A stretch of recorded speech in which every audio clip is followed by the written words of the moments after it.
Genesis chapter 31. The tension had been building for years.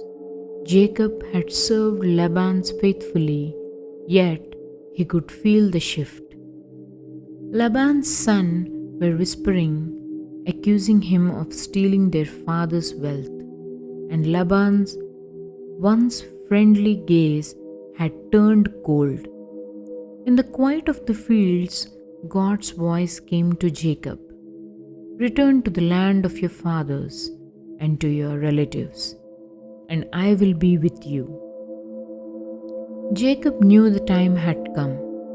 Calling Rachel and Leah to the pasture, he poured out his heart, reminding them how their father had deceived him time and again, changing his wages 10 times, yet God had blessed him through it all. Both sisters, weary of their father's selfishness, agreed, "Do whatever God has told you." So while Laban was away shearing sheep, Jacob gathered his family, servants, and flocks and slipped away. They left quietly, hearts pounding, the dust of Haran fading behind them. Unknown to Jacob, Rachel had taken her father's household idols. 3 days later, Laban discovered their flight. Furious, he gathered his men and pursued Jacob for 7 days. Finally, catching up in the hill country of Gilead, but the night before their meeting, God appeared to Laban in a dream. "Be careful not to say anything to Jacob, either good or bad." When they met, Laban confronted Jacob, his voice sharp with accusation. "Why did you deceive me? Why steal my gods?"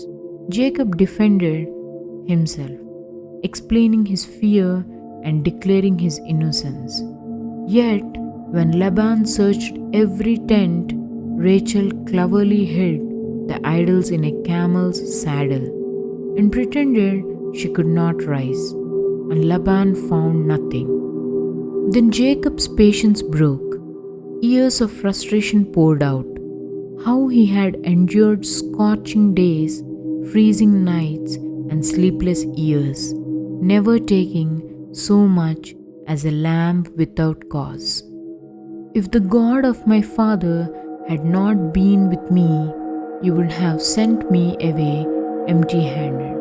But God had seen my suffering and rebuked you." Laban, realizing there was no turning back, proposed peace. On a stone pillar and a heap of rocks, they made a covenant. Neither would harm the other, and God Himself would be witness.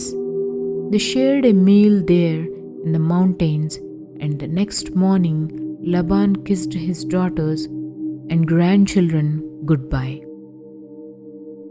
And so Jacob continued on his journey, leaving behind the shadows of Haran, carrying with him the promise of God's presence and the hope of returning to the land he once fled.